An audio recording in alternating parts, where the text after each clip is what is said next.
Aleluia. Abra sua Bíblia. A minha já está até viciada, minha Bíblia. Mesmo versículo. Capítulo. Êxodo capítulo 2. Verso 18. Eu falava para minha esposa que havia preparado 2 mensagens desse versículo. Estava todo feliz que está pronto, já faz umas 2 semanas. Aí terminou o louvor, Deus falou, não é nenhum desses 2. Eu falei, ai que maravilha. Quantos segundos eu tenho para preparar alguma coisa? E o pastor Pedro começou a falar, graças a Deus, Deus me ouviu. Me deu mais um tempinho para escrever alguma coisa aqui. Êxodo capítulo 2, verso 18. Que diz assim, tendo elas voltado a Reuel, seu pai, este lhes perguntou, por que viestes hoje mais cedo? Senhor Deus, aqui estou em Tua presença, para que Tu faças de mim, Senhor, um instrumento da Tua palavra. Que seja o Teu Espírito Santo me ungindo e trazendo, Senhor, unção sobre as palavras que eu proferi nessa noite. Que não sejam apenas o meu conhecimento, mas que seja o Teu Espírito Santo trazendo, Senhor, o toque especial para cada vida que necessita de ouvir a Tua palavra. Em nome de Jesus. Amém. Eu quero usar como tema de hoje uma pergunta que muitas vezes nós temos dúvidas do que nós podemos fazer para Deus e de quando fazer para Deus. E eu queria que você perguntasse exatamente para a pessoa que está do seu lado. Viu que você consegue? Faça a pergunta. Mas consegue o que, pastor? Eu tenho tentado descobrir o que eu sei fazer. Eu tenho tentado descobrir o que eu consigo fazer. E o Senhor vem perguntar para mim, viu que você consegue? E essa pergunta não é uma pergunta, é uma afirmação. Está dizendo o que eu consigo.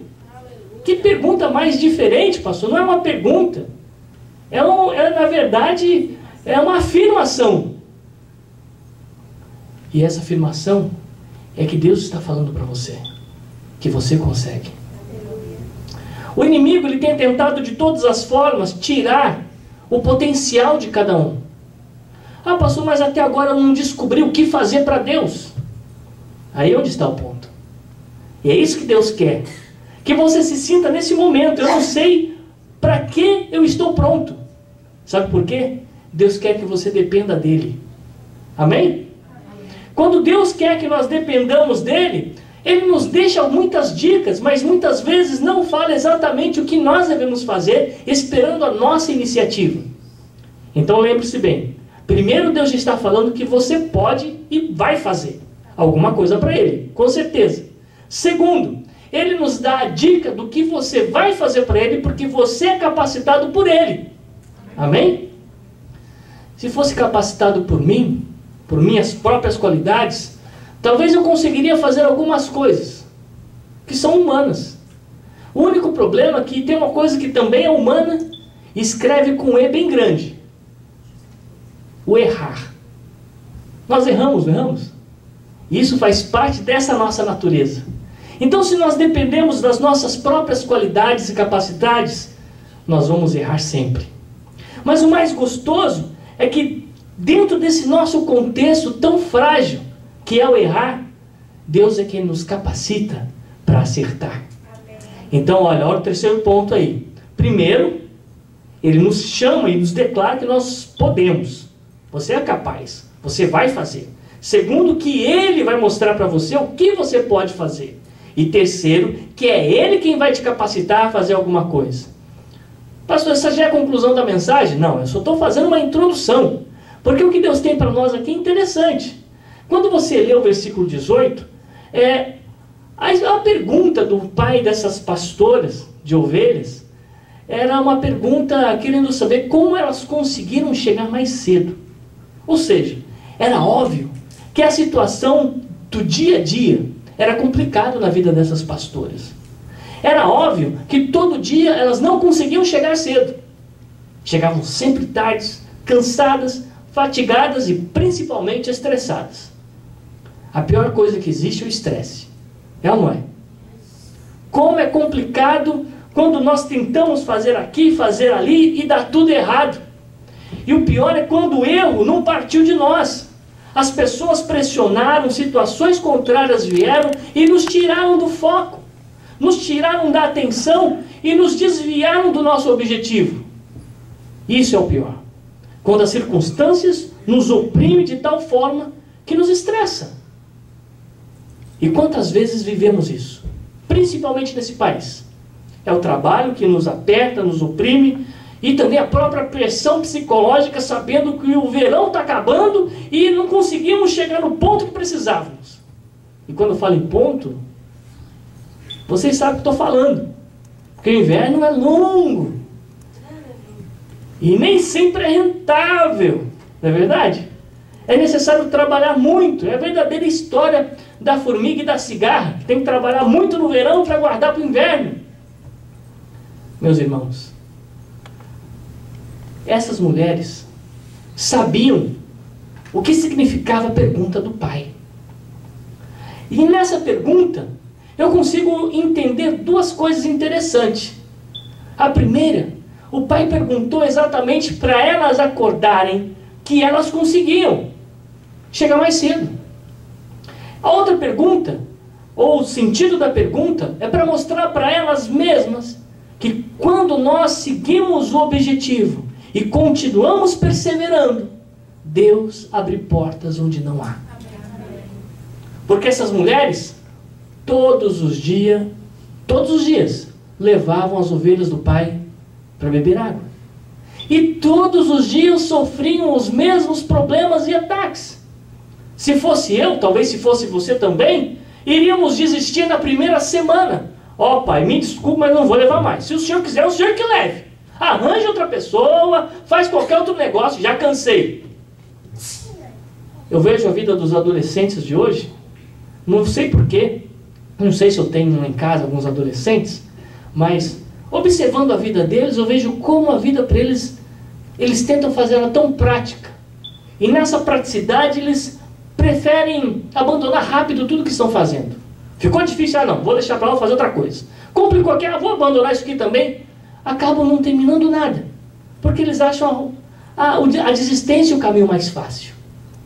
Mas quando nós observamos as pessoas que têm mais experiências, vocês veem que eles não desistem fácil. Podem ser até um pouco mais lento para chegar naquele objetivo, mas eles vão pouco a pouco, devagarzinho, até chegar lá onde precisa. Experiência ajuda. Visão ajuda. E o que Deus quer através desse texto, que nós possamos enxergar como o pai dessas mulheres. Ele tinha visão. Talvez havia dias que aquelas meninas não queriam levar as ovelhas, e o pai falava, não, vocês vão lá. Continua nesse propósito, continua perseverando, que vai acontecer. O dia vai chegar. Então quando o pai pergunta, o que aconteceu que vocês chegaram mais cedo hoje? Ele sabia agora a resposta. Alguma coisa aconteceu. Alguém chegou lá, alguma coisa nova aconteceu. Porque chegaram mais cedo.